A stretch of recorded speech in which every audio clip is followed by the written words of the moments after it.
The following information about some of the early settlers in Calliope has been provided for the Historical Society by David Stone, also known as Brick, who is a grandson of D.O. Stone, publisher and first editor of the Hawarden Independent, which he founded in 1881. This is recorded by Edith's life as told by David Stone. Colonel Rufus Stone, David's great-grandfather, and his wife Elmira Porter Stone and their two minor sons left their native Ohio by covered wagon in 1866, and in 1868 became, from what I have been told by my father, one of the first two families to become permanent settlers of Calliope.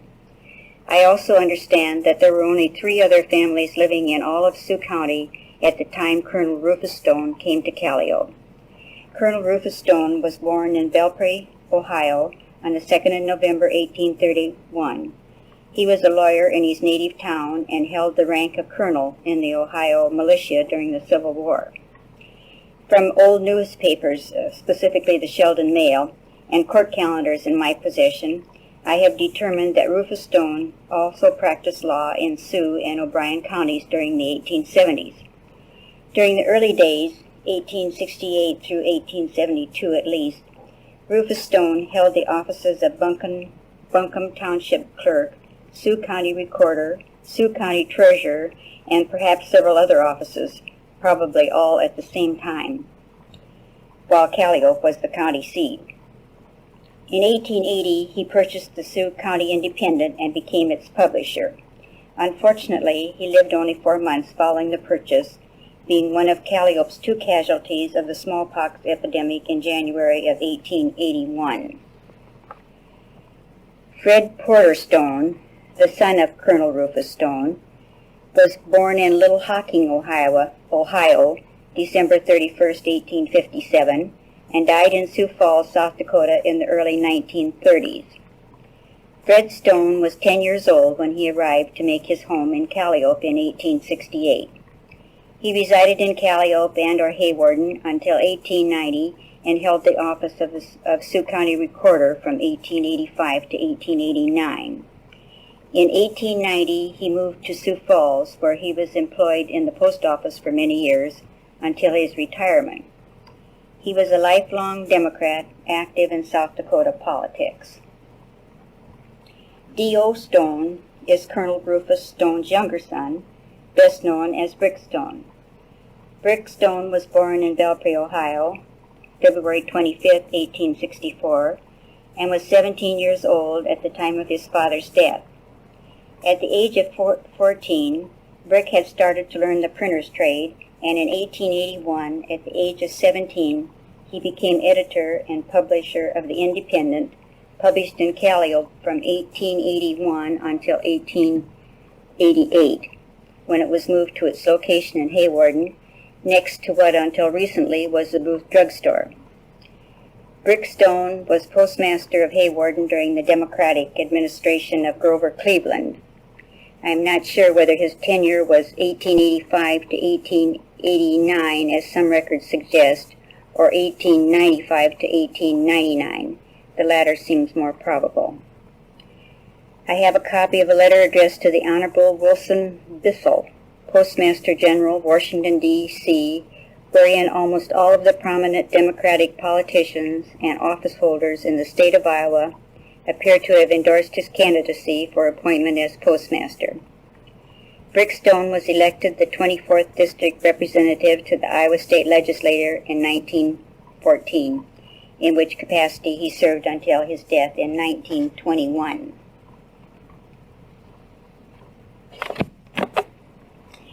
He was married to Genersia Dunham, who in her later years became blind. She was the sister of Thomas H. Dunham, Sheriff of Sioux County for 12 years in the 1870s and 80s. They lived on a farm south of Hawarden on the old Route 12 near a roadhouse or dance hall known during the 1930s as Tokyo. She also was a sister. Thomas H. Dunham had a large family, which included John Dunham, Homer Dunham, Henry C. Dunham, and Bess Dunham Pratt. Lee was always a bachelor to the best of my knowledge. Genersia, Tom, and Lee Dunham were children of John Dunham of Albion, Iowa, a small community near Marshalltown, and probably never lived in Hawarden.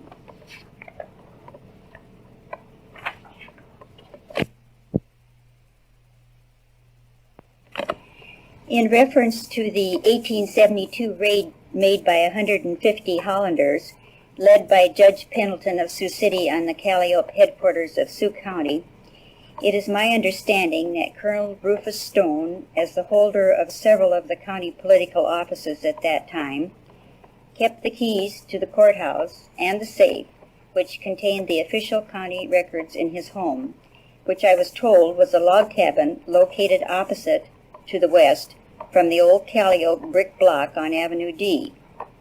The story, as related to me by my father, Merle Stone, and handed down to him by his father, Brick Stone, who was there and was 8 years old at the time, and which may have been confirmed by Fred Stone, who also was there and was age 14 at that time, is that these particular Hollanders were essentially a drunken mob, that there was gunfire into the air to terrorize the Stone family, and that eventually my great-grandmother, Elmira Porter Stone, handed over the keys to the safe containing the county's books and records.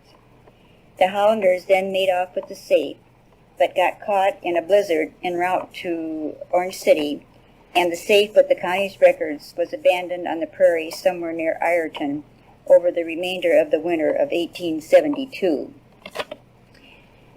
Merle R. Stone, my father, was the son of Dio Stone and Genersia Dunham Stone, and was born in Calliope in 1887. He lived most of his life in Hawarden and followed his father as editor and publisher of the Independent from 1921 until his death in 1940. Merle also had a sister, Opal, who married Jack Armstrong, a prominent area farmer, and who lived most of their lives on the farm northwest of Hawarden. Merle graduated from high school in 1903 at the age of 16, and from the University of Iowa in 1907 with a degree in civil engineering, and was elected to Sigma Xi, an honorary scientific fraternity. He volunteered for active duty in 1917 and served as first lieutenant in various locations in the States.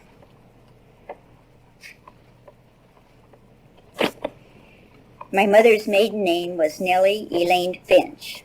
She was the daughter of Milton J. and Amelia R. McManus Finch, and was born in Rock Valley in 1885, one of 8 children.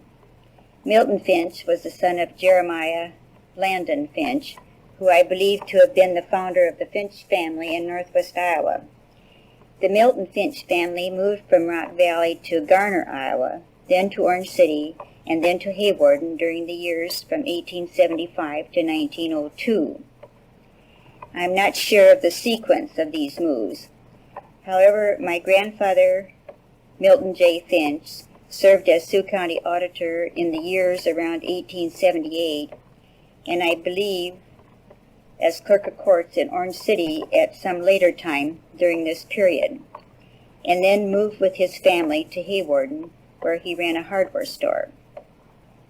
I believe that at least 6 of the 8 children of Milton Finch lived in Hawarden during the mid-1890s and into the first decade of this century.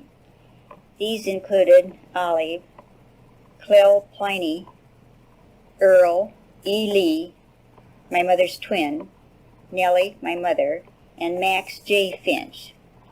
These children were born during the years 1878 through 1887. The 2 older Finch children, Jerry and Catherine, were born in 1874 and 1876 respectively.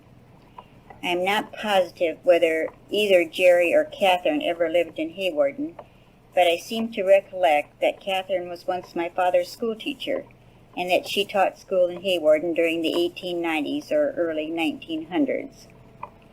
Milton Finch's wife, Amelia, and daughter, Olive Bush, died in 1902 and are buried in the Hawarden Grace Hill Cemetery.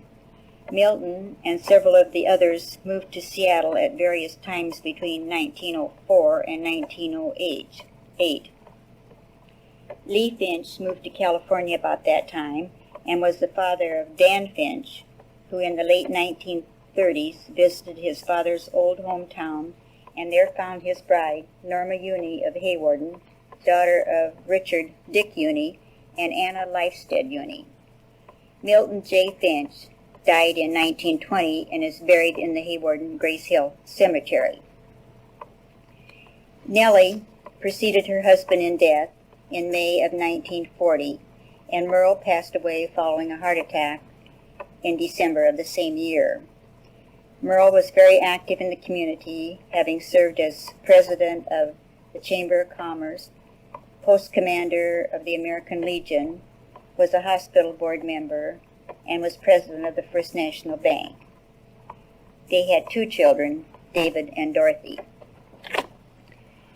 2 other members of my grandfather Brickstone's household during the 1890s and the 1900s who have not been mentioned and whose names may appear in other Hawarden newspaper or school accounts are Madge V. Davis and Garth Davis.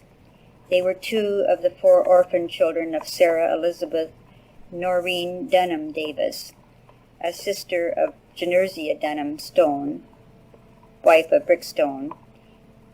Madge Davis was born March 19, 1887, married George Giesel in 1906, and subsequently married William G. Holton.